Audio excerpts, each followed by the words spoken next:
Buenos días.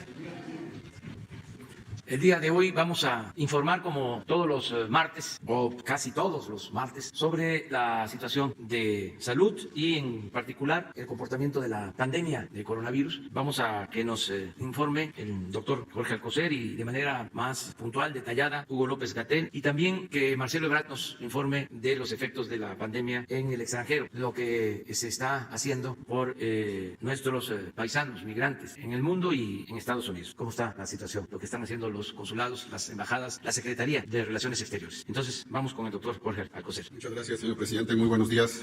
Tengan todas y todos ustedes. Es un gusto estar nuevamente en este lugar. Y máxime que hoy cumplimos la 20ª semana del pulso de la salud. Llevamos 8 días, aparte de esto, de 8 días de transitar a la llamada nueva normalidad, que no es volver a lo acostumbrado, sino es sentir, vivir todas nuestras experiencias, inclusive escribirlas, las oportunidades también para cambiar nuestro comportamiento en el espacio público, pero no solamente ahí, también como individuos, como familia, como comunidad. Estas vivencias no las olvidaremos y nos llevarán a cambios físicos, materiales, pero otras serán imposibles de sustituir, como son nuestros seres queridos, nuestros compañeros de trabajo, y otras son también las maneras en que nos comportamos como sociedad en los espacios públicos, también que tenemos que reconsiderar. El saber, decía Martí, siempre vale y siempre mucho, y nosotros hemos aprendido mucho. Nuestra población está siendo cada día más sabia. Quiero señalarles algo que me impactó ayer, segundos antes de que hubiera esta tormenta en la Ciudad de México y que paralizó pues lo eléctrico, lo de la comunicación esa que pues no sustituye a la comunicación humana, pero que sí es muy importante. Leía yo en la prestigiada revista científica Nature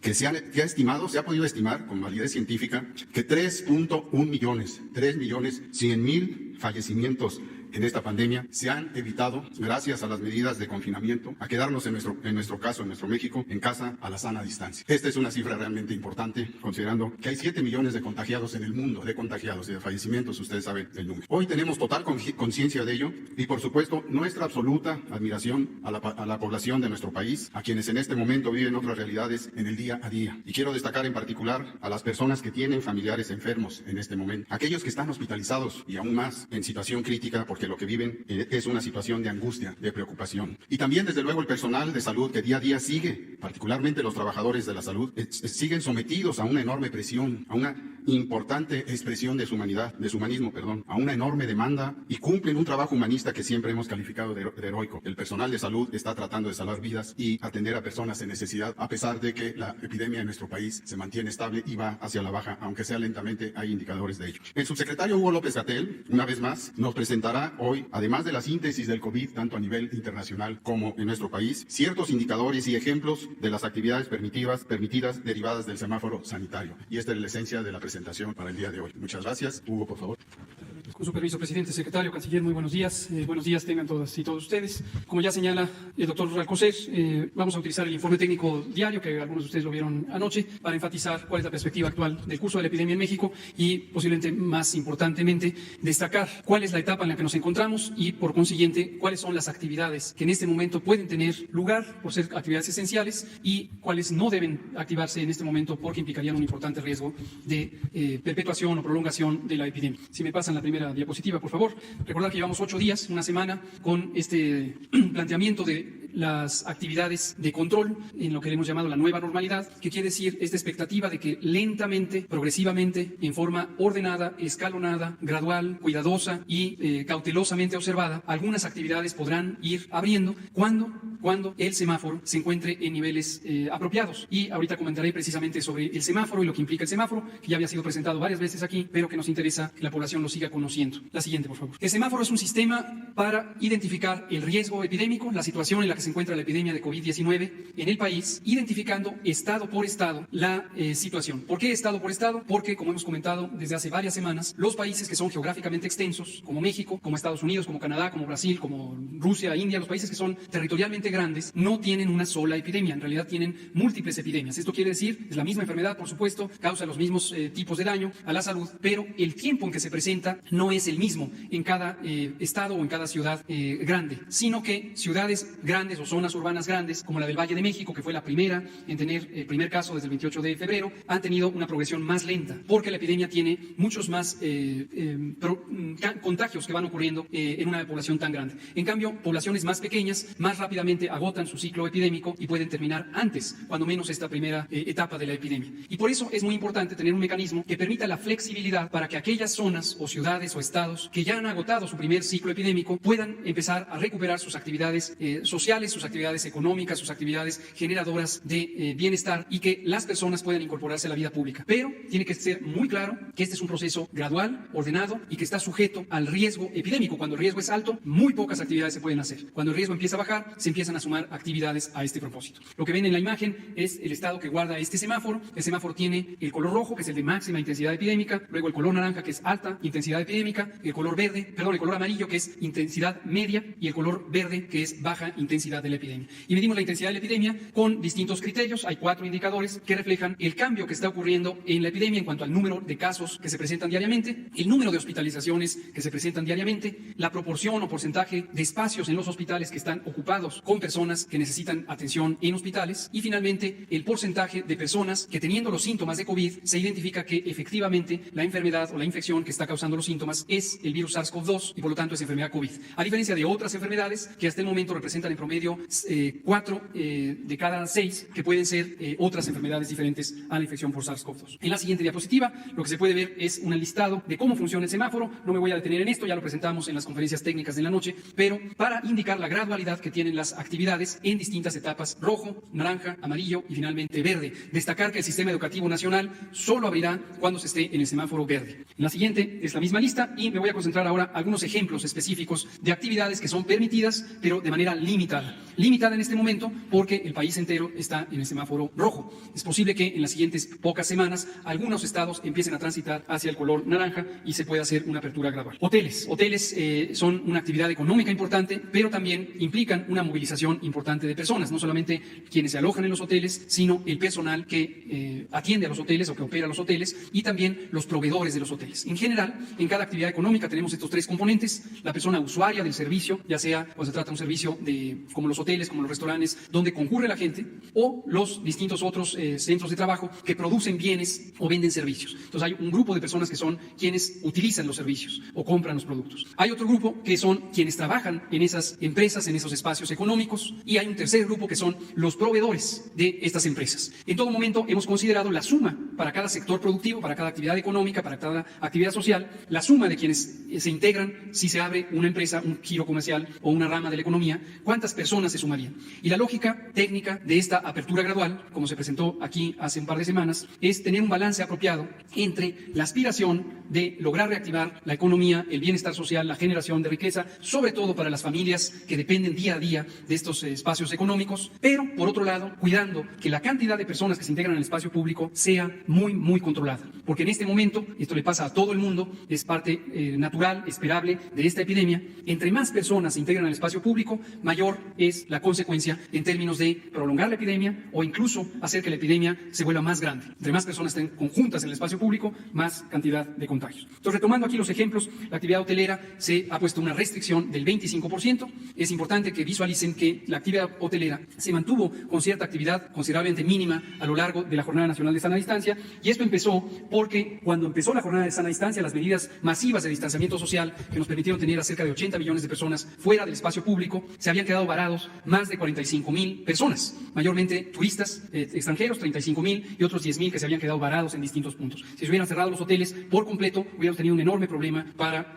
alojar a esas personas. Entonces, hoy, en semáforo rojo, 25% de la ocupación hotelera sin áreas comunes. Es muy importante también que sea sin áreas comunes. Los servicios de alimentos, restaurantes, cafeterías y demás, incluyendo los que tienen en los hoteles, están en este momento restringidos a la venta para llevar a casa o para la distribución a domicilio. Otro ejemplo, los servicios de estética, peluquería, barbería, etcétera. Consideramos importante buscar su reactivación de una manera muy controlada a través de servicios a domicilio. Es decir, mayormente son proveedores individuales o de carácter familiar, son pequeños negocios, y es importante que se reactiven, como hemos explicado una y otra vez, porque hay familias, grandes grupos de familias que dependen de estas economías de pequeña escala. Y en este caso se podrían activar en una forma segura si el servicio se da a domicilio si se da por citas y no concurriendo en un espacio comercial. Los parques y jardines, consideramos también importante lograr la reactivación progresiva de estos espacios de una manera muy controlada.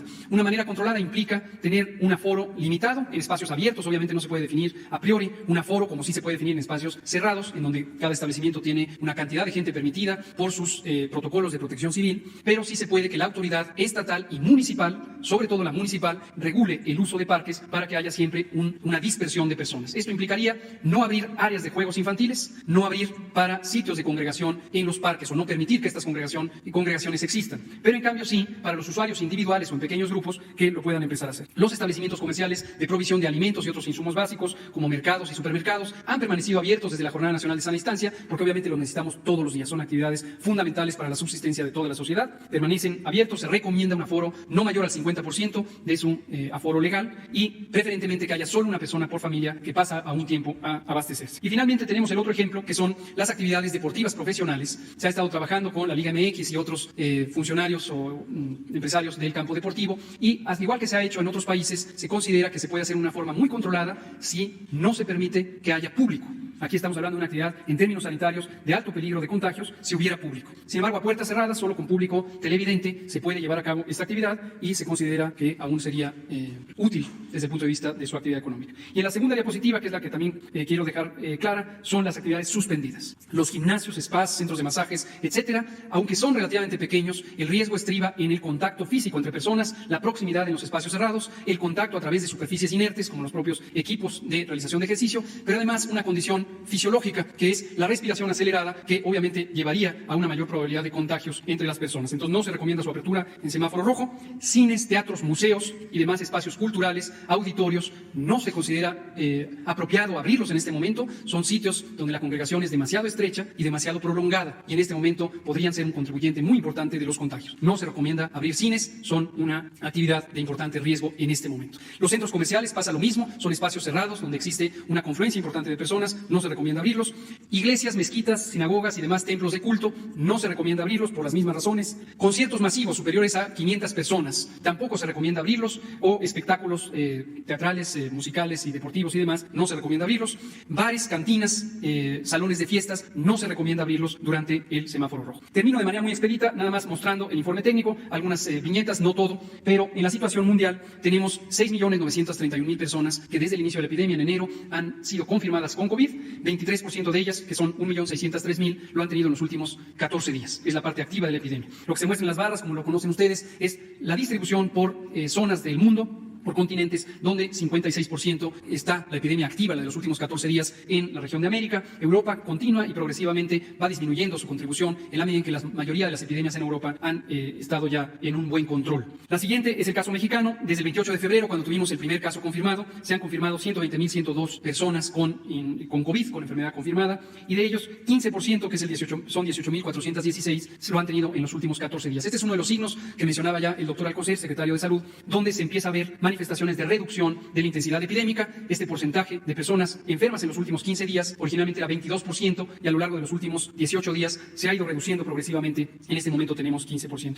Desafortunadamente, 14.053 personas han perdido la vida por las complicaciones crónicas de COVID. Y nos vamos a saltar varias diapositivas para mostrar tres más. La siguiente. Esta es la comparación entre lo que ocurre con la incidencia, es decir, el número de casos por 100.000 habitantes en la semana que está transcurriendo, comparado con lo que ocurrió 15 días atrás. Y esta comparación es importante porque nos da otra de las manifestaciones de reducción de la intensidad epidémica. En su momento, este indicador se relaciona con uno de los 4 indicadores del semáforo de riesgo COVID. Vean ustedes las primeras par de columnas, la verde y la azul, que representan a la Ciudad de México, sitio donde existe la mayor cantidad de casos, tanto nuevos como acumulados. Empiezan a ser de tamaño semejante estas dos barras. La interpretación de estas barras es cuando la barra verde, que es la semana presente, es mayor que la quincena anterior, quiere decir que la epidemia está en crecimiento. Cuando las dos barras empiezan a tener la misma intensidad, quiere decir que la epidemia está estable, y cuando empieza a ser más pequeña la barra verde, que es la semana presente, quiere decir que la epidemia va en declive. Esto en las últimas semanas, en la Ciudad de México, que ya lleva una prolongada meseta del punto máximo de intensidad epidémica, estamos viendo ya una reducción. No perder de vista que en el Valle de México la razón por la que esta epidemia se ha prolongado, a pesar de que llegó a su punto cumbre el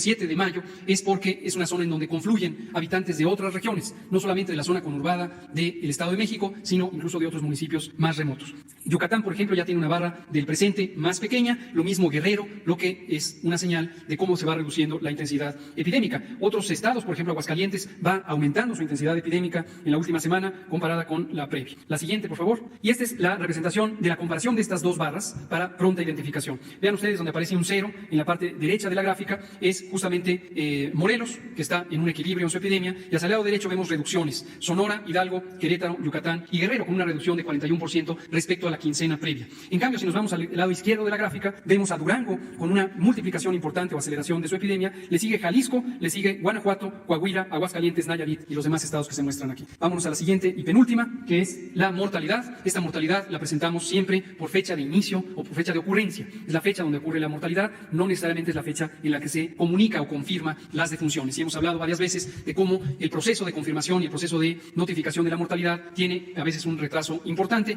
en distintos estados con distinta lentitud. Pero vemos desde al menos el 11 de mayo que se ha mantenido estable la mortalidad, desafortunadamente estable alta, es decir, todavía reflejando la intensidad epidémica. Vamos a las últimas, que son la ocupación y disponibilidad hospitalarias. En la siguiente, aquí. Tenemos todavía un buen espacio en los hospitales que nos ha permitido en ningún caso que se saturen o que se le niegue el servicio a una persona por razón de que esté completamente ocupado el hospital. Y aquí retomo, dirigiéndome, igual que mi secretario de Salud, el doctor Alcocer, a el personal de salud, nuestros colegas que ven una realidad muy angustiosa, muy intensa, de mucho estrés, de mucha ansiedad natural que les causa el ver su hospital concretamente saturado. Efectivamente, en varias zonas, en particular el Valle de México, hay hospitales como los Institutos Nacionales de Salud y los hospitales federales que por su importancia se ven primero saturados. Y las personas, nuestros colegas que trabajan ahí, identifican que está saturado. Pero no debe perderse de vista que existen varios otros hospitales por estado, por región, que están disponibles. Y recomendamos siempre que los hospitales tengan claramente identificada la persona que en todos los turnos se encarga de referir a los pacientes a los otros hospitales aún desocupados. Esto es muy, muy importante porque si no, sobre todo en el curso de las guardias nocturnas, causa una enorme ansiedad tener que atender a más personas y no tener el espacio apropiado para ello. Vemos aquí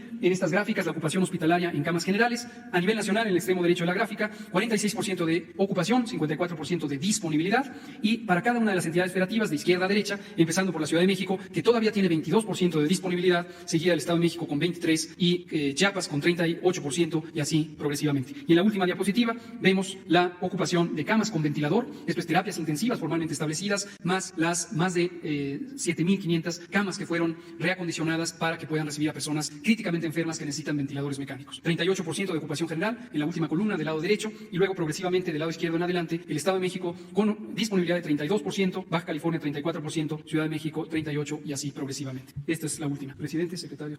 Con su permiso, señor presidente, señor secretario, señor subsecretario, señoras y señores. Pasar revista brevemente con ustedes a la protección y atención a las y los mexicanos en el exterior. En primer lugar, en este mapa van ustedes a ver el avance en la repatriación de mexicanas y mexicanos. A esta fecha, con vuelos operados por el Gobierno de México o organizados por el Gobierno de México, tenemos un total de 14.640 personas. En primer lugar, América Latina con 8.518. Segundo lugar, Europa con 3.969. Y enseguida, Asia-Pacífico con 890. Posteriormente, África con 579. América del Norte con 449. Y Medio Oriente, 235. Aquí algunas imágenes de las últimas repatriaciones. Colombia, Arabia Saudita, la siguiente, Perú, Brasil e India. La siguiente, cruceros. Esto ha ocupado mucho nuestra atención por instrucciones del señor presidente, porque tripulación y pasajeros mexicanos en varios cruceros en el mundo que estaban sin poder desembarcar. Entonces, después de muchas gestiones, se recibió en este periodo a 300 connacionales que estaban en esas circunstancias. La siguiente, paso a informarles de la reapertura progresiva de nuestros consulados en los Estados Unidos de América. A esta fecha, consulados ya con operaciones, tenemos 45, desde luego observando las normas que nos indican las autoridades locales o estatales, y tendremos reactivación en este mes de Chicago, Nueva York, Portland, Seattle y Little Rock. Son los 5 que nos hacen falta. Si lo vemos en un mapa, en color verde ya están todos los consulados que ya tienen operaciones hoy presenciales y en color rojo los consulados que serán abiertos durante el mes de junio. De suerte que este mes tendremos los 50 consulados en Estados Unidos operando. Algunas imágenes, aquí tenemos Filadelfia, ya la apertura, Dallas, San Diego. La siguiente, por favor. Debo subrayar, además del trabajo extraordinario de todo el personal de los consulados, que hemos tenido mucha solidaridad de los aliados locales de la comunidad mexicana. Les estoy hablando a ustedes de todo tipo de apoyos, medicamentos, alimentos, respaldo para tratamientos. En total, la siguiente, por favor, tenemos 6.511 organizaciones aliadas de las y los mexicanos y de la comunidad México-Norteamericana. Americana. Esto ha sido una actualización y un crecimiento respecto a lo que teníamos antes. La ventanilla de salud que se opera junto con el secretario de Salud en todos los consulados de Estados Unidos tiene una población beneficiada de 1.111.015 personas que han consultado, que se han conectado, y una población beneficiada directamente, es decir, con servicios o atención directa de 262.335, con los aliados participantes que ya les comenté, que incluyo instituciones también de salud ahí. De servicios de salud gratuitos destaco en este informe la iniciativa del consulado en Houston para proporcionar pruebas gratuitas de COVID. Ya casi son 600 y se está atendiendo a toda la población de habla hispana. Participan también, invitamos a los consulados de Colombia, Costa Rica, Perú y España y llevamos 600 pruebas.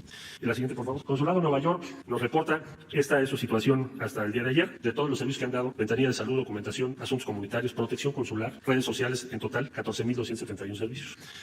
La siguiente, por favor. Contagios en Estados Unidos. A esta fecha, a cargo de los consulados hay 385 personas en tratamiento, distribuidas en toda la Unión Americana. Destaca desde luego Nueva York en primer lugar. Decesos, lamento informarles, tenemos 1.256 respecto al último reporte, hubo un incremento. Nueva York 710 y ahora subió desafortunadamente California con 128 y Illinois, marcadamente Chicago, con 125. En el resto del mundo, fallecimientos tenemos 12, 5 en Canadá, 3 en España, 2 en Perú, 1 en Francia y 1 en Colombia. Y contagios a cargo de los consulados y o embajadas tenemos 323, el mayor número, 302, son en Canadá. Y este sería el reporte de la protección a mexicanas y mexicanos en el exterior. Muy bien, este es el informe. Empezamos. Buenos días, señor presidente. Servidor Carlos Pozos, del Molécula Oficial. Quisiera iniciar con el tema, con el doctor Gatell. Ha causado cierta confusión y que si nos pudiera detallar cuántas curvas está utilizando la estrategia y si alguna de estas curvas, cuáles de ellas ya se han aplanado, para que nos quede claro a los ciudadanos. Si nos pudiera detallar, entiendo que son 8 curvas las que maneja la estrategia, nos pudiera detallar y cuáles de ellas hasta el momento se han logrado detallar y si la estrategia ha funcionado, desde su opinión. Adelante. Con gusto. No me queda muy claro esta idea del 8, ¿de dónde salió?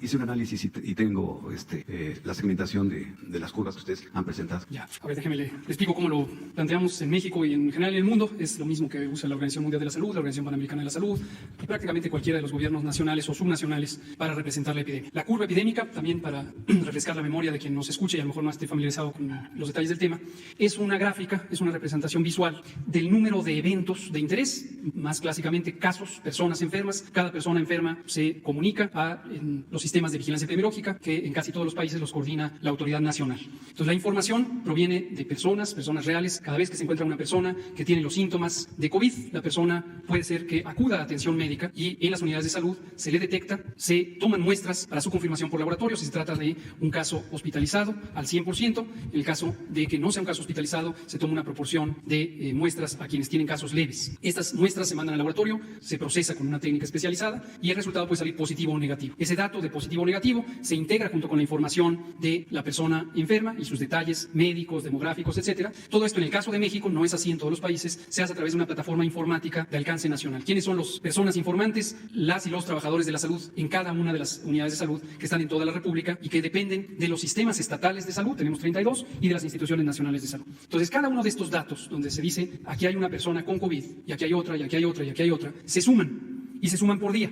Entonces, cada día tenemos una suma de personas que son casos nuevos de COVID. Tenemos 2 tipos de casos. Los sospechosos es aquella persona que, por sus manifestaciones médicas, clínicas, es compatible con que tenga COVID, tenga o no el resultado listo de la prueba de laboratorio. Y esta es información valiosísima porque es muy oportuna. No necesitamos esperar a que se le tome la muestra y a que se procese. Ese es un dato importante. Y los casos confirmados, que ya expliqué, son los que se confirman. Entonces, si ponemos día por día el número de casos registrados, podemos ir viendo cómo al inicio de la epidemia, durante la fase de crecimiento, los casos de hoy son un número mayor que los casos de ayer y los de mañana son un número mayor que los casos de ayer y de anteayer y así progresivamente. Hasta que llega un punto en donde los casos de hoy son igual a los casos de ayer, los de mañana igual que los de anteayer, etcétera. Y posteriormente llega un momento en donde los casos de hoy son menos que los casos de ayer. Y eso da una gráfica, da una representación visual que es parecida a una montaña, sube, llega a un punto máximo y baja. Eso es la curva epidémica. ¿Cuántas curvas hay? Todas las necesarias. Generalmente, en países territorialmente pequeños, si uno hace una curva del país, representa fielmente la epidemia del país, porque en casi cualquier ciudad, en cualquier pequeño poblado, pequeño o mediano, ocurre al mismo tiempo todo. En países geográficamente extensos como México, no ocurre así y puede ser que en una ciudad la curva está en fase ascendente, mientras que en otra está plana y en otra está bajando. Es el caso de México. Entonces, generalmente hacemos curvas para las ciudades de grande, y mediano, y en algunas de pequeño tamaño, y el criterio para representar la curva depende de la actividad epidémica y del tamaño de la población. Podríamos hacer una curva por cada poblado, pero en la medida en que hay pequeños números de casos, la curva ya no está tan claramente visualizable porque empieza a haber grandes cambios. Un día hay 8 casos, al día siguiente hay 3, al día siguiente hay 10, al día siguiente hay 4. Entonces ya no se ve una curva como montaña, sino se ven subidas y bajadas. Finalmente, esta inquietud del aplanamiento de la curva, tenemos conciencia que ha causado una asimilación a distintas velocidades. Hay personas que tienen clarísimo a qué nos referimos con el aplanamiento de la curva y hay otras personas que parecieran todavía con inquietudes al respecto de qué significa eso. Lo explicamos con todo gusto una vez más. Si comparamos lo que hubiera ocurrido en ausencia de las intervenciones, es decir, la historia natural libre de la epidemia, hubiéramos tenido en México y en cualquier parte del mundo una curva, una montaña en esta representación visual que sube muy rápidamente, en pocos días, en 7, 10, 14 días, hubiera subido y en aproximadamente 3 semanas hubiera llegado al punto máximo. Para el caso de la curva del Valle de México, el Valle de México, la hemos usado como emblemática porque representa la mitad de la epidemia y por la gran cantidad de números es una curva muy estable en términos de su representación visual. Entonces, para el Valle de México, que quede clarísimo esto, nunca hemos dicho que es para todo el país. Para el Valle de México, esa curva hubiera llegado a cerca de 40,000 casos en un solo día. 40,000 en un solo día, en el punto máximo. Obviamente, eso hubiera rebasado la capacidad de atención hospitalaria. A pesar de que la curva en 6 semanas hubiera subido al máximo y bajado, pero hubiera causado un desastre. En México y en muchos países implementamos medidas de control que se basan en que las personas no estén en el espacio público. Se sintetizó con la idea de quédate en casa y eso se llamó Jornada Nacional de Sana Distancia. Al estar físicamente distantes unos de otros, se disminuyeron los contagios. Y los contagios que ocurren por día, por lo tanto el número de casos que 7 días después se presentan es sustancialmente menor. Nuevamente, para la curva del Valle de México, si comparáramos el punto máximo, tendríamos 81%, o tuvimos de hecho 81% menos. Y eso nos ha permitido hasta el momento darle alojamiento en los hospitales a todas las personas que así lo necesitan. A esa comparación entre lo que hubiera ocurrido y lo que ocurrió es lo que se le llama, es un término ilustrativo, aplanamiento de la curva. Finalmente, eso no quiere decir que la curva deje de existir, ni quiere decir, desafortunadamente, que la epidemia pueda desaparecer de un día a otro. Y hemos sido también muy enfáticos en distinguir 3 condiciones: la que uno desearía, la que uno técnica y científicamente puede predecir que va a ocurrir y, finalmente, lo que es posible controlar o regular. ¿Qué desearíamos en México y en el mundo entero? Que no hubiera epidemia. Pero esto no es posible. Sería falso decir no va a haber epidemia. Sería también falso decir se va a acabar mañana. Sería falso decir no va a haber personas enfermas y, desafortunadamente, también decir no va a haber personas que mueran. Pero lo que sí se puede hacer es justamente estas drásticas disminuciones. Y eso es lo que se ha logrado hasta el momento. Todavía la epidemia está en ese plano, en esa curva que es más plana comparado con lo que hubiera ocurrido. Usando la metáfora de las montañas, es una colina, no es una montaña alta, pero de todos modos es una colina, de todos modos tiene una pendiente hacia arriba. Y no hemos llegado al punto máximo, excepto en la Ciudad de México, el Valle de México, que estamos en el punto máximo, en una meseta. Llevamos ya 10 o 14 días en esa meseta y esperamos que pronto empiece a bajar. Si tomamos el conjunto de las curvas epidémicas, todavía no hemos llegado a ese punto máximo y, por lo tanto, que quede muy claro, todavía durante varias semanas más vamos a seguir anunciando día con día que hay más casos hoy que ayer. Todavía va a ocurrir. Gracias por su pregunta, Carlos. En la entrevista con Carmen Aristegui, Bosco de la Vega, que es el dirigente del Congreso Nacional Agropecuario, le exhorta a usted a un acuerdo nacional para combatir el COVID y para reactivar el sector agropecuario. Él le pide ayuda a todas las empresas del sector agropecuario, pues indica que si no se dan apoyos, el sector agropecuario mexicano caerá en insolvencia en los próximos 90 días y con ello pues la disminución de alimentos o incrementos de los productos agropecuarios en la mesa de todos los mexicanos. ¿Qué le respondería a este dirigente del Consejo Nacional Agropecuario? Bueno, que todo lo que signifique ayudar, apoyar, es bien visto, bien recibido. Se está procurando que no falten los alimentos. La información que tengo es que el sector primario de la economía, el sector agropecuario, es el menos afectado por la crisis económica auspiciada por la pandemia. El sector secundario y terciario, la industria y los servicios han sido los más afectados. Afortunadamente, el sector agropecuario ha resistido más. Entonces, estamos pendientes para que no falten los alimentos y estamos saliendo. Yo estoy optimista, a pesar de los pesares. Creo que lo que aquí ha dicho el doctor Hugo López-Gatell fue un logro. Desde luego, pues no quisiéramos que nadie se enfermara, menos que se perdieran vidas. Eso nos duele mucho, es muy triste, pero hemos estado actuando, yo diría que de manera responsable y eficaz. Los técnicos, los médicos, los científicos han logrado este aplanamiento de la curva epidémica y eso nos permitió prepararnos y salvar vidas, porque sí, duelen mucho los que fallecieron, sobre todo a sus familiares, a sus amigos, me entristece, pero también muchos se han salvado, porque no se saturaron los hospitales, y fue por las recomendaciones de los médicos, de los responsables del sector salud, desde luego con la colaboración, participación de toda la gente. México está dando un ejemplo en el mundo, porque logramos aplanar esta curva y evitar que se saturaran los hospitales sin medidas coercitivas, sin el uso de la fuerza, con la participación voluntaria consciente de los ciudadanos. Esto no se logró en otras partes del mundo, no hay que olvidarlo. En otros países se estableció el toque de queda, se confinó a la gente en sus domicilios y no podían salir, o podían salir una vez, 2 veces a la semana, y eso un miembro de la familia. Aquí no fue así, aquí fue llamando al pueblo a que actuáramos con responsabilidad. Y hay todo un debate y viene sobre las estrategias que se aplicaron. Sí, fueron las correctas en Europa, en América, en todos lados. Pero nosotros estamos muy satisfechos con la estrategia que se ha aplicado por recomendación de los médicos. Es cosa de imaginar cómo estaba el sistema de salud pública, cómo lo recibimos. Hospitales inconclusos, sin equipos, sin especialistas, sin médicos, sin enfermeras. Vamos a presentar posteriormente un informe de cuántas camas teníamos para atender enfermos, cuántas se crearon en este periodo, cuántos ventiladores teníamos para terapia intensiva, cuántos tenemos ahora, cuántos médicos se formaron, cuánto personal de salud se contrató. Entonces, sí, se ha ido avanzando y agradecer a todos los trabajadores de la salud, a los médicos, a las enfermeras, a los que están arriesgando su vida por salvar la vida de otros. Son héroes, heroínas, y yo deseo con toda mi alma que ya termine esta pesadilla. Presidente de todos los mexicanos, mi segunda pregunta. Usted el pasado fin de semana llamó a dejar las simulaciones a un lado y las medias tintas, y a definirse si se está a favor o en contra de la transformación. El señor Krause ya se definió. El señor Héctor Aguilar Camín, en un video, usa algunas palabras peyorativas hacia usted y dice él que ha perdido el mundo de la crítica, el mundo del círculo rojo, que no lo apoya a usted, y que ese elemento va a hacer que se desfonde su popularidad. Él saca el clasismo y dice que los ricos, que los que tienen el poder económico, están en descontento, y se pregunta cómo hacer llegar ese malestar que tienen los ricos hacia las clases populares. Mi pregunta es, señor presidente, ¿le quita el sueño el que el selecto círculo rojo mexicano no tenga la simpatía hacia usted, el apoyo? Ese grupo de honorables periodistas, honrados, veraces, incorruptibles. ¿O usted también nos llamaría nuevamente a la tercera tregua a ese círculo rojo mexicano?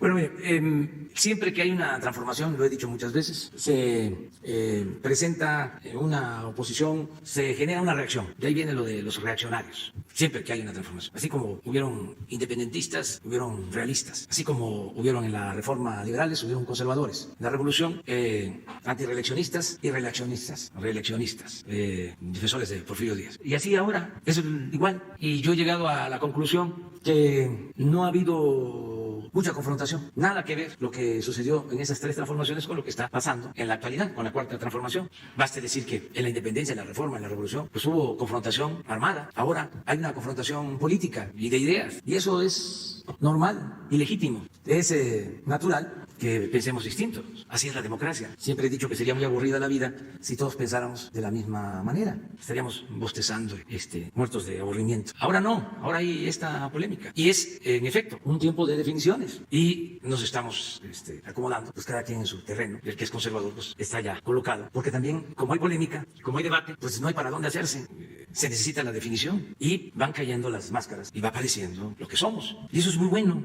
Hacer a un lado la simulación. Hay quienes no quisieran que la política fuese maniquea, de blanco o negro. Pero en épocas de transformación es necesario que se den las definiciones, que no haya simulación. Hace poco recordaba yo la frase de Choro Campo, que decía que el liberal moderado, ya ven, los centristas, los que supuestamente son independientes, no quieren tomar partido. Y claro que tienen partido. Lo que pasa es que es una manera hipócrita, ¿no?, de actuar en política. Pero Campo decía, los liberales moderados no son más que conservadores más despiertos. Entonces, ahora ya no hay para dónde hacerse. O se está con la transformación o se está a favor del antiguo régimen. Hace poco, antier, el presidente del PAN Morán dijo, vamos a luchar, y es legítimo, para que regrese la anterior política económica. Entonces, los intelectuales del régimen neoliberal pues están defendiendo el que se mantenga el statu quo, es decir, que continúen los privilegios, que continúe la corrupción. Por eso es lo de el conservadurismo, como su nombre lo indica, como lo expresa el término, el concepto, conservar. Eso es lo que está sucediendo, pero, repito, con mucha urbanidad política y hasta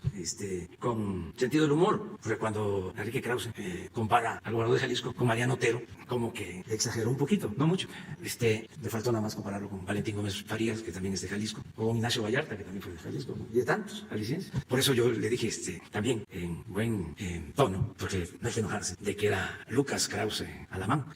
Y se me cuestionó porque pedí que siguiéramos definiéndonos. Es importantísimo que cada quien se ubique en el lugar que corresponde. ¿Qué pasaba antes? Se engañaba. Acuérdense que hasta se puso de moda lo de los independientes. Había partidos independientes, candidatos independientes, intelectuales independientes, periodistas independientes. Yo a veces preguntaba, ¿independientes de quién? ¿Del pueblo o del poder? Y eran independientes del pueblo, no del poder. Entonces, ahora ya no hay eso, ese centrismo, y yo creo que es bueno para la vida pública de México. Claro que no estoy pensando en lo que decía un político conservador de pocas luces, que llegó a decir, el que no está conmigo está sinmigo. No es así. Es en el debate irnos definiendo. Lo mismo en el caso de comunicadores, periodistas, articulistas. Nada de que en una postura independiente. Pues ya no hay eso. Revisa uno los periódicos y como nunca hay una lanzada en contra del gobierno. Pero es normal. Ahora, lo del círculo rojo, ¿sí? Que eso también inventaron. El círculo rojo y el círculo verde. El círculo rojo es lo que podríamos llamar la sociedad política, donde están los intelectuales, los académicos, los profesionales, los empresarios, los dirigentes sociales, ciudadanos, desde luego los medios de información. Ese es el círculo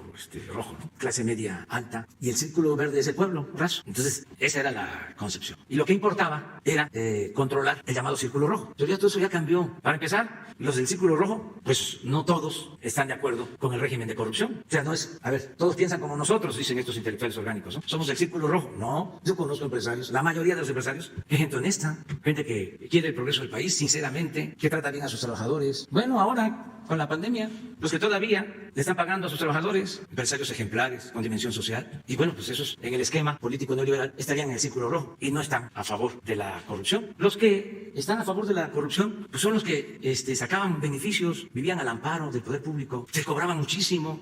Sí, pero no solo eso, los que hacían... Sí, pero independientemente de eso, sin juzgar a nadie, no se puede a tabla rasa señalar de que el círculo rojo todo está por el regreso del régimen corrupto. No, incluso intelectuales, artistas, periodistas, hay muchísimos más periodistas que están a favor de la transformación que los que están porque regrese el régimen de corrupción. Mucha gente está a favor de la... Y en el caso del llamado círculo verde, pues es el pueblo. También resulta de que el pueblo es ahora el que decide, es el protagonista principal, porque el pueblo nunca ha sido tonto. Los de arriba pensaban de que el pueblo era tonto, y tonto es el que piensa que el pueblo es tonto. Entonces la gente está muy informada de lo que está sucediendo, y no es así de que, a ver, los del círculo rojo, que ya estamos convencidos de que hay que detener el populismo, van a ayudar a convencer a los del círculo verde. No, es al revés. La gente del pueblo es la que convence. Así ganamos, así triunfamos, y así se va a llevar a cabo la transformación. Así se está llevando a cabo la transformación, de abajo hacia arriba, y en beneficio de todos, nada más que sin medrar, sin robar, compartiendo, garantizando que haya igualdad, no dejando atrás a nadie, no marginando a nadie, no despreciando a nadie, no humillando a nadie, sin racismos, sin clasismos, buscando vivir en una sociedad mejor. Entonces eso es básicamente, pero en esencia va muy bien.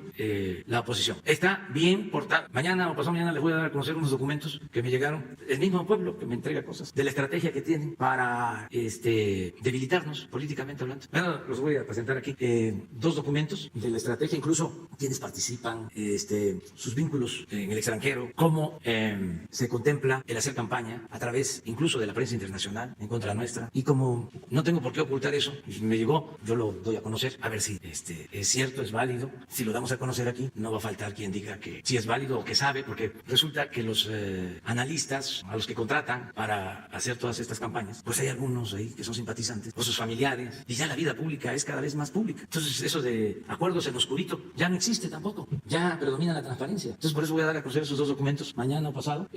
No sé sobre su validez, pero no está de más darlos a conocer. O ¿por qué no le dices a Laurita que nos mande los dos documentos que tenemos ahí? De una vez lo voy a hacer, se los voy a entregar porque no vayan a pensar que los voy a ir a hacer ahora. No, ahí los tengo. Y de una vez los subimos y ya que se den a conocer. No, espérame, ella. Buenos días, presidente. Yo primero quería preguntarle, sabemos que su gobierno está en contra de utilizar la fuerza pública para reprimir, pero ¿hay alguna manera de garantizar que se dé la protesta, que pues, han estado habiendo muchas protestas aquí en la Ciudad de México, de una manera que no se dañe ni los comercios ni el mobiliario público? Sí, es muy buena tu pregunta, porque ayer hubo una manifestación de jóvenes, como unos 100, 150 cuando mucho, y hicieron destrozos, y no intervino la policía de la ciudad, porque la jefa de gobierno está actuando pues con tolerancia y no cayendo en la provocación, pero sí cometen abusos porque saquean comercios. Por eso yo no les llamo anarquistas. ¿Qué tienen que ver estos grupos con Ricardo Flores Magón? ¿Qué tienen que ver estos grupos con Praxedis Guerrero, con los magonistas, anarquistas? Y golpean a reporteros, agreden. Hay que buscar una forma también que no les dé motivo para acusar al gobierno de represor, porque nosotros no somos represores, porque provocan y provocan y provocan, porque lo que quieren es que haya encontronazos, pero hay que buscar la manera, crear una especie de grupos de paz sin armamento, nada más bien protegidos, porque también luego la policía tiene instrucciones de no responder y los agreden fuerte, llevan a veces unos palos con clavos y pues es una provocación y muchos policías caen en la provocación y golpean y eso también está mal y se debe de castigar. Entonces sí es un asunto que hay que atender bien, hay que pensarlo, porque sí es una actitud muy provocadora y yo creo que los magonistas y los anarquistas no merecen ese comportamiento que no tiene que ver con el anarquismo. El anarquismo es una actividad, fue en su momento una actividad revolucionaria, inteligente, creativa, propositiva, el mejor plan de desarrollo que se ha escrito en la historia de México lo hicieron Juan Sarabia y Ricardo Flores Magón, plan liberal de 1906. Es mejor inclusive que el plan sexenal, es el mejor plan para sacar de la pobreza al pueblo y lograr la prosperidad de México. Eso eran los anarquistas, 1906. Entonces esto no, es como caricaturesco, que así estamos. Usted ya vi que el de la Coparmex fue a quejarse o en una teleconferencia se estaba quejando ante el rey de España de nosotros. Me recordó lo que hicieron los conservadores cuando fueron a Miramar a buscar a Maximiliano. Eran otros tiempos, pero imagínense eso, es de caricatura, es de un conservadurismo decadente. ¿Qué tiene que ver el rey de España? Si nosotros somos una república democrática, no somos una monarquía. Pero bueno, así están las cosas, pues es parte de las transformaciones que se están viviendo. ¿Se ha tocado el tema en el Gabinete de Seguridad para ver qué medidas se pueden implementar? Sí, y estamos en comunicación constante con la jefa de gobierno y la apoyamos para que no esté sola, que todos ayudemos ante estas provocaciones y en la medida también que se vayan acercando a las elecciones, pues se va a ir intensificando estas acciones de confrontación. Hay que actuar con tranquilidad, aunque se tenga el corazón caliente, la cabeza fría, no caer en provocaciones, no enojarse, no ver a nadie como enemigo, somos adversarios, no odiar, que no nos ciegue el odio. Es un asunto político, debemos entendernos y cada quien, como he venido diciendo, sostener su postura, respetando con urbanidad política y con sentido del humor. O sea, nada de enojarnos. Estoy viendo también en los medios, hay como un concurso de quién insulta más, quién es el que se porta más majadero, quién es el más malcriado, lépero, para ver si así no se les otorga la medalla de el más opositor. Pues no, así no, ni a la gente le gusta, se obnubilan. O sea, cuando hay una situación así se pierde creatividad, cuando alguien se entrega, ¿no?, al odio, a la mentira, pierde el talento, pierde la imaginación, pierde la creatividad. Y en cuanto a mi persona, pues yo ya llevo muchos años en esto y me gusta la historia, porque imagínense, guardado todas las proporciones, lo que le hicieron a Hidalgo antes de excomulgarlo, lo tildaron de demagogo, y a Morelos, bueno, los asesinaron, los humillaron. A Juárez, no, cuánta humillación. Una vez que aquí comentaba yo de que en aquel entonces los conservadores, las mujeres, cuando iban al baño, decían voy al Juárez, el más grande de los presidentes que ha habido en la historia de México. Madero, loco. El mismo abuelo, don Evaristo, le escribió una carta a Porfirio Díaz. Estamos muy apenados con usted, señor presidente, por la actitud de este muchacho, de Francisco. Le ofrecemos disculpa por todo lo que hace. Nos apena, pero ¿qué podemos hacer? Imagínense que es hasta espiritista, el mismo abuelo. Entonces, al general Cárdenas, ¿cómo lo trataban? A todos. Villa, Zapata, bandidos, ¿no? Así se les reputaba. Entonces, siempre ha habido eso. Entonces, ojalá y se serenen. Y yo entiendo, imagínense un periódico, tiene columnistas, ¿no? Antes llegaban a ganar hasta 500,000 pesos al mes y como escribían o eran analistas de noticias en varios medios, pues levantaban hasta 1,000,000 al mes. Entonces ahora ya no hay tanto y les queda ese rencor, pero pues todos tenemos también que autolimitarnos, son otros tiempos, ahorrar, ser austeros. Y los dueños de los periódicos que pagan todo eso, pues no creo que les vayan a pagar más si me insultan más, porque hay unos que se dedican a eso, o sea, pero insolencias, y luego aparecen en las redes, en los videos y descompuestos. Entonces vamos a serenarnos, que siga el debate, es importante el debate, pero con urbanidad política. ¿No te mandaron eso? A ver, ¿por qué no? Sí, ese, a ver si lo lees tú, porque yo no lo he visto bien, Jesús, pero ya como me imagino las cosas, es como las figuritas, esta ya la tengo. A ver si, ese. Es un documento confidencial, se llama Rescatemos a México y el proyecto es Bloque Opositor Amplio. Es un resumen ejecutivo. La siguiente, por favor. El objetivo de este documento es promover el desplazamiento de Morena de la mayoría de la Cámara de Diputados en 2021, revocar el mandato presidencial en 2022. Su diagnóstico es, a un año de las elecciones federales y locales del medio sexenio, el presidente mantiene aceptación arriba del 50% y Morena, aunque ha perdido terreno, se proyecta como la primera fuerza en la Cámara de Diputados y al menos en 10 de las 15 gubernaturas a renovarse en el 2021.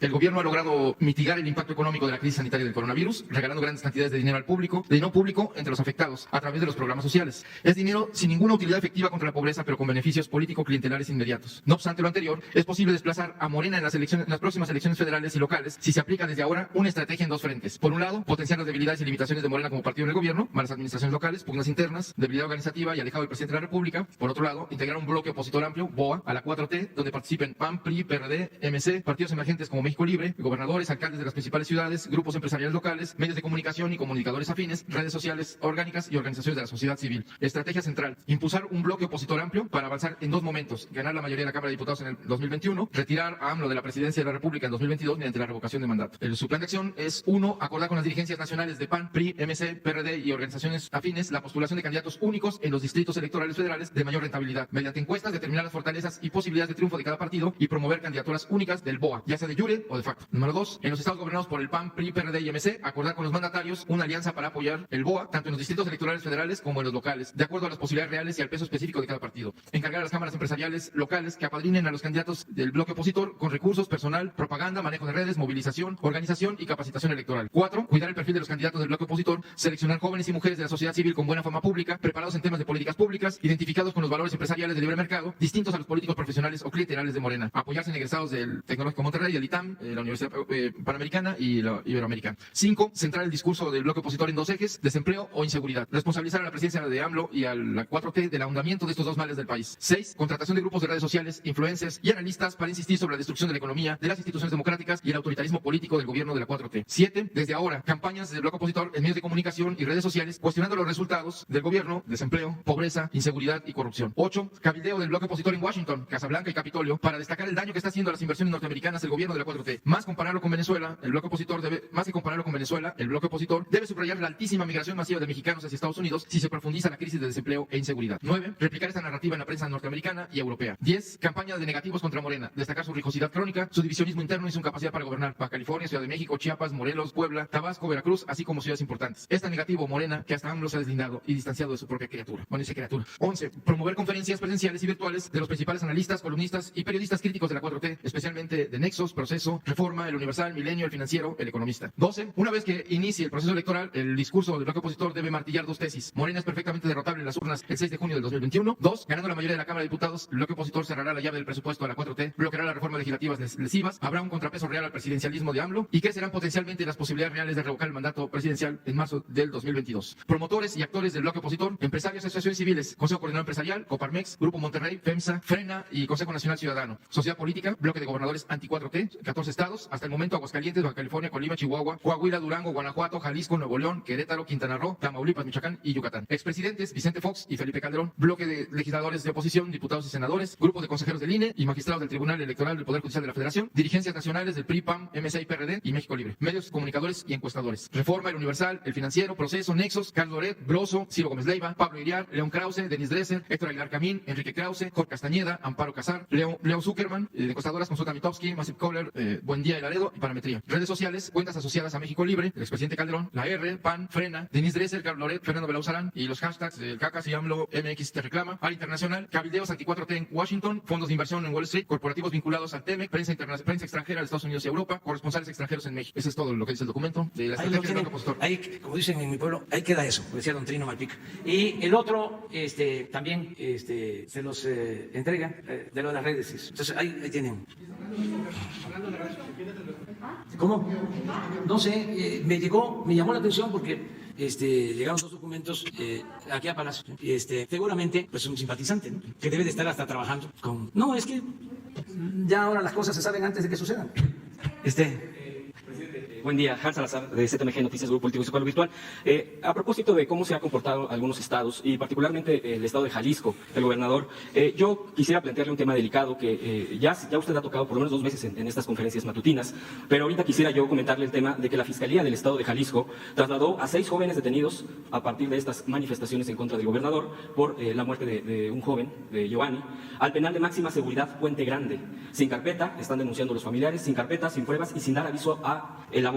Le voy a decir, quiero mencionar los nombres, ellos lo han publicado, está público en las redes sociales. Yair Eduardo Moreno García, Roberto Carlos Ornelas Rodríguez, Mario Alberto Rubio Torres, Nicolás Ramos Paulino, Ángel Eliu Sánchez Flores y Jonathan Martín Maldonado Núñez. Esto es muy delicado, el tema de estos jóvenes, están en Puente Grande, ya están denunciando los familiares, la gente que está al pendiente de estas personas que acabo yo de mencionar. Y yo preguntaría, presidente, que desde el gobierno federal, yo sé que al final es un estado, es un tema estatal, pero el gobierno federal no puede quedar, me parece a mí, pues solamente mirando lo que ocurre, y más si se trata de un atropello a los derechos humanos como está sucediendo ahorita, y además los dirigen los llevaron a Puente Grande, un penal de máxima seguridad, como verdaderos criminales, pues que en este país se les ha acusado a estas personas. Independientemente de cualquier tipo de detalle, me parece, y aquí ya lo denunciaron, el tema de que no hay un abuso, puesto que legalmente incluso se han pasado por encima los procedimientos. Presidente, ¿usted podría intervenir al respecto? ¿El gobierno federal podría hacer algo por estos jóvenes? Le vamos a solicitar, eso es lo que podemos hacer, la intervención de la Comisión Nacional de Derechos Humanos. Eso es lo que podemos hacer hoy mismo. Yo creo que eso es lo que nos corresponde, como a cualquier ciudadano, si sabe de que hay un abuso, y la Comisión de Derechos Humanos seguramente está actuando, porque se actúa en estos casos de oficio, a no ser que lo esté haciendo la Comisión de Derechos Humanos de Jalisco. Pero hoy vemos eso. No tenemos nosotros otra manera, y confiamos en la Comisión de Derechos Humanos. Siento que está en buenas manos y que van a actuar con justicia. Presidente, segundo punto, yo quisiera preguntarle, ayer usted anunció la postulación de Jesús Seade para la Dirección General de la OMC, la Organización Mundial del Comercio, para promover el libre comercio sin monopolios. Particularmente, bueno, usted hizo mención más amplia, yo solo cito esta parte. Yo le preguntaría ¿en qué beneficia a México? ¿Cuáles, aparte de las buenas relaciones comerciales? Y particularmente le pregunto porque usted ha cuestionado al modelo, pues avisos del mundo ha estado ya agotado el modelo neoliberal. Usted, a partir de esta postulación del subsecretario Seade, ¿usted está planteando algún tipo de enfoque de fomentar este viraje que usted ha impulsado en el país, que lo ha anunciado así, del modelo neoliberal hacia otro esquema a nivel mundial? ¿Usted pretende eso o hay otro tipo de ruta en esta propuesta de Seade? Pues lo que buscamos es que un experto como Jesús Seade dirija esta Organización Mundial del Comercio para evitar confrontaciones. Yo no diría guerras comerciales, pero sí hay confrontaciones, hay cierre de fronteras, la creación de manera unilateral de aranceles, prohibiciones para que circulen libremente las mercancías que se producen en los países del mundo, y siempre buscando la conciliación. Entonces, Jesús Seade es un experto, ya estuvo estuvo de subdirector de la Organización Mundial de Comercio. Nos ayudó mucho en la negociación para lograr el acuerdo, el tratado de libre comercio con Canadá, con Estados Unidos. Fue nuestro principal negociador. Lo reconocen en Canadá, el gobierno canadiense. Lo mismo el gobierno de Estados Unidos. Tiene buenas relaciones con otros gobiernos del mundo, con China. En fin, él podría hacer un buen papel buscando que haya justicia, que haya igualdad de condiciones en el comercio internacional. Por eso se está postulando, por eso es su candidatura y nosotros la apoyamos. Es un mexicano ejemplar, de los que más saben en el mundo en esta materia. No se va a buscar el apoyo de todos los países. El procedimiento inició ayer con la inscripción de su candidatura, ya se hizo en Ginebra, lo hizo la secretaria de Economía con consulta al secretario de Relaciones Exteriores y inicia este proceso. Se va a resolver pronto, en un mes sabremos, pero sí consideramos que merece Jesús dirigir esta organización. Va a depender pues de lo que es la política internacional. No, todavía. Vamos despacio, pero muy bien. Gracias. Buenos días, señor presidente. Urbano Barrera, del diario Ovaciones. Buenos días, señor secretario. Secretario, buenos días. Yo quiero regresar un poquito al tema de salud. ¿Se recuerda usted que hace casi 8 meses, el 23 de septiembre, hablábamos de cómo los gobiernos pasados se habían encargado de limitar la producción, por decirlo así, de especialistas? Ahora, con todo lo que se ha hecho, del trabajo que se ha hecho en 8 meses, pues los médicos, bueno, desde que llegó su gobierno, pero que se acrecentó en los últimos 8 meses, que ya se estaba trabajando antes de la pandemia, pues los médicos empezaron a organizar, hicieron un frente para lo de LENAR, decía el señor secretario de Salud que ellos también nos iban a organizar. Ahorita hay un sentimiento de mucho agrado por todo lo que se está haciendo, ¿no? Saludan, felicitan todas las iniciativas y también ya pues tienen otras peticiones, ¿no? Para usted, señor presidente, para el secretario de Salud. Ellos quisieran escuchar de ustedes si en primer lugar van a permanecer esos 48,000 médicos, enfermeras, camilleros, personal de salud que fueron contratados, si van a permanecer ahora que se haga la nueva reconversión, porque como están contratados por 6 meses, pues temen, ¿no? Dicen ya nos la rifamos, ya nos contagiamos, estamos con el gobierno del presidente Andrés Manuel y quisiéramos saber si nos vamos a quedar. Otra de las peticiones es de ellos, ¿cuándo podrían estar listas las bases para el nuevo concurso, el examen? Si va a ser nuevamente con el ENAR, si lo va a hacer, como usted decía, las Fuerzas Armadas, aprovechando ese sistema que en menos de 30 minutos les da el resultado, si se les va a cobrar los 3,000 pesos, los 9,000 al final para la certificación de titulación. Y ellos también solicitan una homologación en la beca, en el pago que se les da a los residentes. Ellos se manejan con R1, R2, R3, R4, o sea, residente nivel 1, residente nivel 2, porque no es igual para los residentes del sector salud, para los residentes del ISSSTE, para los residentes del IMSS. Y de paso dicen todos los médicos, me han mandado, ellos son casi 2,000 médicos que se organizaron, me han mandado correos, y dicen que el bono COVID que se le está otorgando es un 20% sobre su salario, pero es sobre el salario base. Y un médico R3 tiene un salario base de 1,270 pesos, más todos los conceptos que se le van integrando. Pero el bono COVID se pulveriza porque sería como de 257 pesos quincenales. Entonces la solicitud que le hacen es que si puede ser al salario integrado, por lo menos. Es una de las 4 o 5 peticiones que hacen los médicos. Ellos están muy contentos con el anuncio que hizo usted de las becas al extranjero. Y piden también que se puede ser homologado todo esto, ¿no? Los 24,000 pesos que usted plantea que casi son los $1,200 que se homologará, que son los 24,000 pesos por las 30,000 becas, dan 720,000 por los 12 meses, dan los 8,640 millones, por ejemplo, que pagó Walmart. Las cuentas, el presidente las tiene perfectamente claras, nada más que hubiera una homologación para que ellos se sigan comprometiendo con usted, ¿no? Y sigan avanzando en ese sentido. Esas serían las peticiones para quien dirige todo el sector salud. Y sobre todo las bases, ¿no? ¿Cuándo podrían estar las bases para el nuevo concurso? Y que si aquellos médicos que ya concursaron 4 o 5 veces, que tienen calificación aprobatoria y que se quedaron a unas milésimas, décimas, si podrían tener, pues, un punto a favor, ¿no? Un punto a favor, porque nada más están como en lista de espera. Esas serían las primeras preguntas, y si me permite, otra relacionada también al sector de salud. Bueno, en el caso de los médicos, el compromiso es la contratación de médicos, de enfermeras, por esta circunstancia del COVID, pero se van a quedar, porque había faltantes. No teníamos los médicos ni las enfermeras necesarias antes del COVID. Esto lo constatamos en la gira que hicimos por los 80 hospitales del IMSS Bienestar.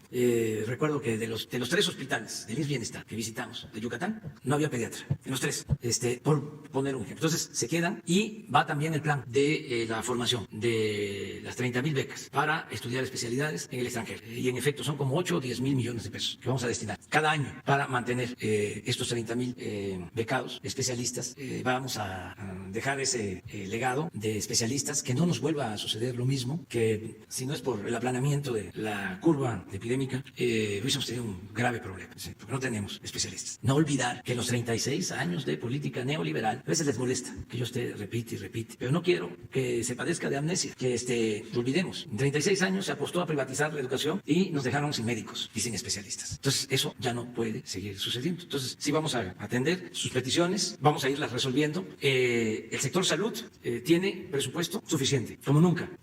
Adicional al presupuesto autorizado, presupuesto anual, se le agregaron 40,000 millones de pesos. Todo esto nos ha permitido levantar el sistema de salud. Y Hugo y el doctor Alcocer, sería conveniente más adelante, como sugerencia, que se informara sobre estos planes. O sea, qué se va a hacer con los hospitales que ahora están dando servicio por la pandemia, porque muchos sí, se adaptaron con ese propósito. Ahora es adaptarlos para dar servicio general, atender a todos los pacientes, porque hacían falta hospitales y servicios y especialistas. Y lo otro, hablar sobre eso, sobre las becas, sobre los exámenes, la decisión que hemos tomado de que no se va a rechazar a nadie y se va a ampliar la posibilidad para que puedan estudiar especialidad, si es posible, el doble de los que se admitían en México. Y el resto, calculamos 30,000 becados al extranjero, porque según la información que me ha dado el doctor Alcocer, son como 50,000 solicitudes y hay posibilidad o se aceptan alrededor de 10,000. Entonces vamos a aumentar aquí al doble, que sean 20,000 y nos quedarían 30,000 que serían los que van. Y sí, de nuevo agradecerle a Walmart y a FEMSA y a IBM y a Toyota, que ya está también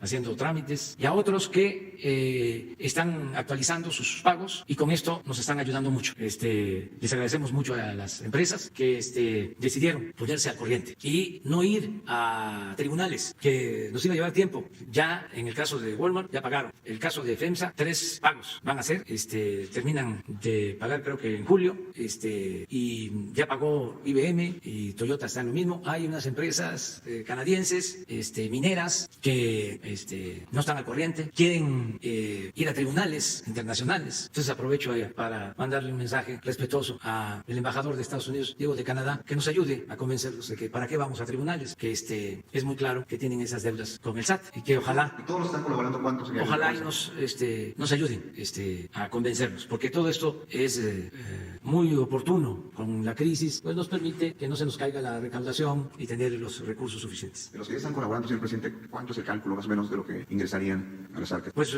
hasta ahora se tienen ya acuerdos por 25,000 millones. O sea, lo que está pagado y lo que está por pagarse ya, pero comprometido. Pero sigue recaudándose más. Por eso, muchas gracias a las empresas por su apoyo. Bien, la segunda pregunta, señor presidente, y es un tema que usted tiene ahí sobre el escritorio. Lamentablemente, en la pandemia, usted nos ha dicho que se perdieron en la etapa más fuerte 555,000 empleos, que se podrían perder otros 350,000 más o menos, y que cerraríamos casi por 1 millón. Lo grave de este asunto, y es lo que le quiero preguntar, usted sabe bien que la gente que se despidió, los trabajadores, se les liquidó ya de otra forma. Antes de que llegara usted al gobierno, hubo una reforma a la ley laboral en la cual ahora a los trabajadores se les liquida con 3 meses, 12 días por año, pero además topados a 2 salarios mínimos. Antes eran 3 meses, 20 días, sin ningún tope. Y esto deteriora la liquidación de los trabajadores hasta en un 35%. Es un verdadero, no sé, una reducción, por no decir otro término. Pero además ellos quieren conformar. El juicio ya no puede durar más de 2 años. Entonces hay pensiones, pues que, por ejemplo, para 2 salarios mínimos, que tendrían que ellos recibir 142,000, pues reciben apenas 93,000 pesos. ¿No? Se les da 2,957 pesos por año. Lo que usted decía, 2,500 por año.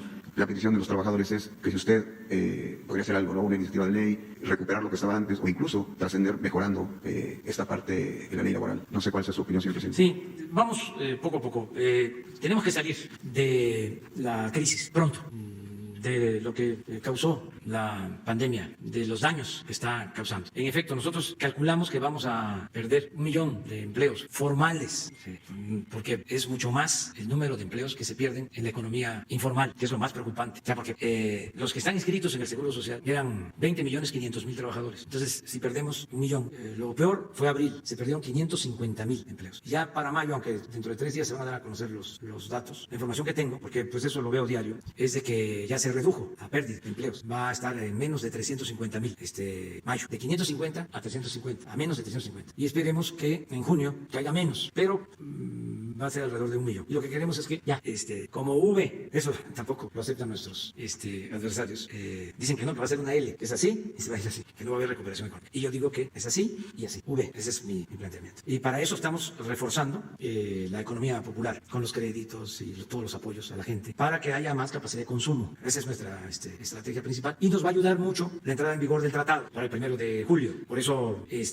agradecemos al gobierno de Canadá y de Estados Unidos. Ayer hablaba yo de la posibilidad de, si no podemos por la pandemia, ir a Estados Unidos, encontrarnos con el presidente Donald Trump por teleconferencia, pero además de que se logra lo del tratado, que hemos recibido un trato respetuoso, tanto de Canadá como del gobierno de Estados Unidos, que hasta extraña a muchos. Además de eso, con la pandemia nos apoyaron gobiernos y nos apoyó el gobierno de Estados Unidos. Le hablé del tema, una conversación telefónica al presidente Trump y nos ayudó con los ventiladores. Y el gobierno de China lo mismo. Hablé con el presidente de China y nos ayudó. Entonces, esas cosas se agradecen. Además de lo del tratado, el día 1 me interesaría, si no nos encontramos, le voy a hablar por teléfono para agradecerles. Y le voy a hablar al primer ministro de Canadá, le voy a hablar al presidente Trump y le voy a agradecer lo del apoyo por facilitarnos la adquisición de los ventiladores. Porque no, los médicos lo saben. Es igual tener 3,000 ventiladores a tener 12,000. Por eso tenemos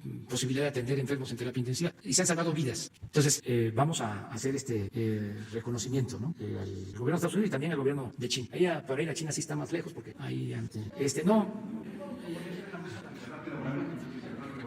Bueno, terminando esto, que vamos a salir bien, que estoy seguro que se va a reactivar la economía. Hacia adelante tenemos que seguir garantizando el bienestar del pueblo, creando empleos y atender el asunto laboral y en particular el asunto de las pensiones. Es un compromiso que tengo.